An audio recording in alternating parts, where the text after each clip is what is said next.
Ciao a tutti e benvenuti su Vivi Family. Grazie a tutti coloro che ci seguono su YouTube e sui podcast. Allora, oggi inizieremo con un nuovo video e parlerò di un argomento che mi sta tanto a cuore, l'amicizia. Che cos'è l'amicizia? L'amicizia è un sentimento tra i più nobili. Pensiamo a quando facciamo amicizia fin da piccolini, con i compagnetti dell'asilo, no? Le prime amicizie, i primi scambi, i primi regalini, i primi gesti d'affetto, i primi sgambetti, i primi...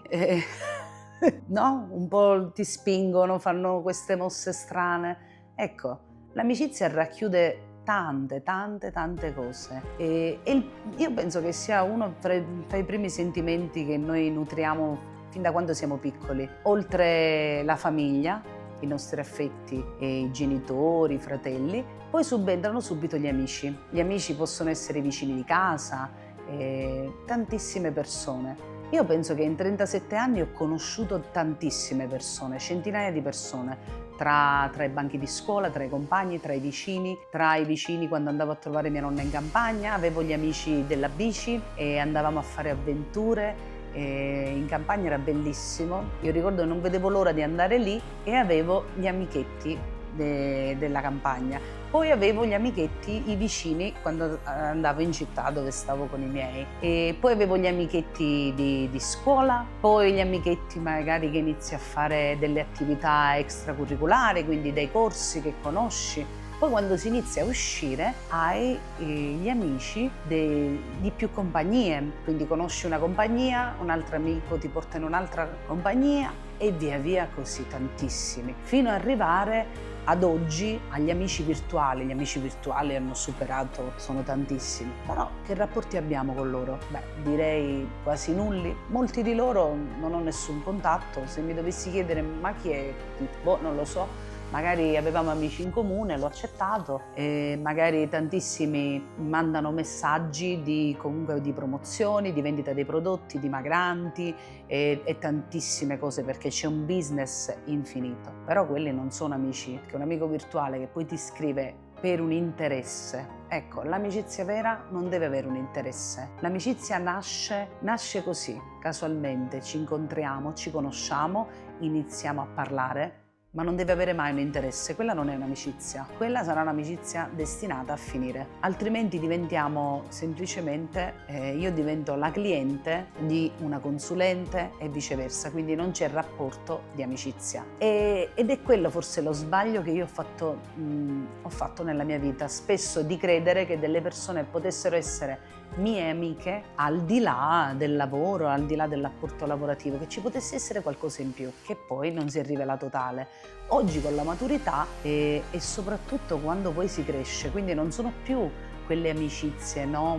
Tra compagni di scuola, tra uscite, tra aperitivi, dove si ride. Io pensate, a 20 anni uscivo, mi mettevo in macchina da sola, perché sono cresciuta comunque nella libertà e nell'indipendenza, e quindi io uscivo e sapevo già che incontravo nel bar dove andavo tutti gli amici, e poi lì ci aggregavamo e uscivamo insieme e decidevamo di andare in base alla serata nei vari posti, nei pub, ballare, dove sia. E conoscevo tantissime persone, non c'erano problemi. Ma poi crescendo, quando comunque maturi, quelle amicizie di compagnia, di risata, improvvisamente svaniscono. Quando i pensieri si affollano, diventano tanti, quando nascono delle problematiche, quando non si ride più, e allora è lì che improvvisamente vengono spazzati via tutte queste compagnie, tutte queste amicizie che poi non erano altro che conoscenti.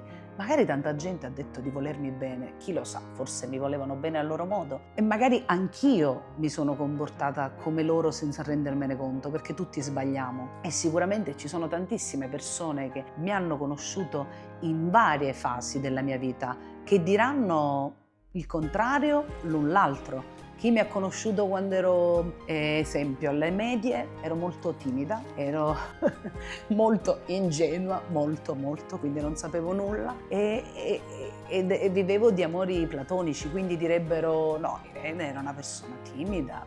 Chi mi ha conosciuto nel periodo magari più grande, dopo i 16 anni, con lo scooter, direbbero no, Irene è un disastro.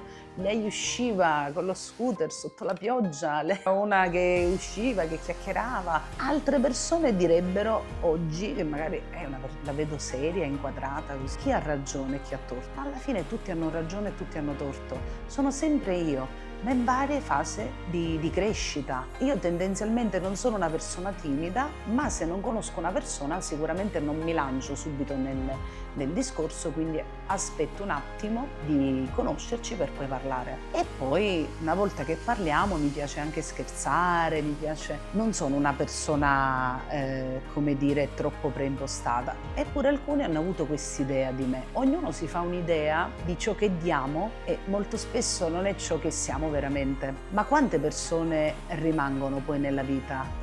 Poche persone, perché è lì l'amico sceglie di rimanerti accanto, non ha il dovere di rimanerti accanto, quello soltanto se lo vuole. E io voglio ringraziare le persone che, nonostante i momenti di silenzio, i momenti bui, i momenti più difficili, dove tanti si sono dileguati, loro sono rimasti. Mi sono rimasti accanto senza dire una parola, senza fare domande, senza essere invadenti, ma aspettando il momento giusto. Loro hanno aspettato che io mi aprissi, che dicessi qual era il mio problema, perché sono una persona molto introversa. Io se inizio un discorso inizio a parlare, mi piace chiacchierare, essere leggera, scherzare, però se c'è da parlare sui problemi, su come sto, poco. E quindi chi mi conosce davvero lo sa come sono. Io sono una persona di compagnia, ma amo tanto stare da sola, stare in silenzio e di conseguenza a volte è difficile capire e tirare fuori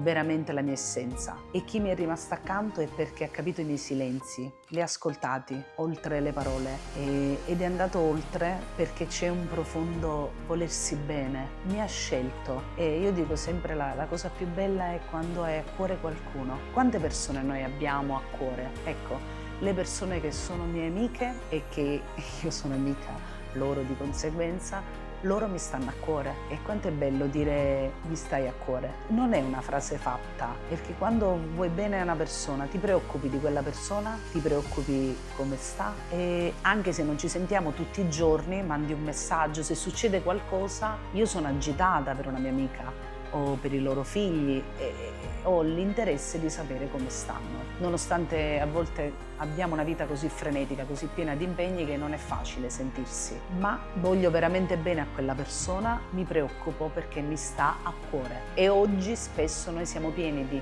tante amicizie virtuali, ma alla fine nessuno è vicino al cuore. Sono lontani 1000 miglia, lontanissimi, alla deriva, sono lì che navigano un'altra rotta e trovarsi sulla stessa lunghezza d'onda a cavalcare quell'onda che a volte ci travolge, però lo facciamo insieme, ci teniamo per mano. Quelle sono le vere amiche o i veri amici. Chi ha scelto di rimanerci accanto e che conosce lati bui, perché è facile chi ti vuol bene solo perché io ti ho dato il mio lato migliore, io ti sono stata accanto, ti ho fatto un'azione sono stata carina con te, ma se hai conosciuto il mio lato positivo, ma anche il mio lato negativo e quando ho sbagliato e nonostante questo mi sei rimasta accanto perché hai compreso che in quel momento io ero più fragile, ero più debole e allora quella è la vera amicizia. E le amicizie che perdurano nel tempo, quelle sono destinate a durare per tutta la vita e lo spero con tutta me stessa perché ci credo veramente nell'amicizia e in questo valore grande in cui si investe tanto. Le vere amiche e i veri amici sono veramente pochi, io dico che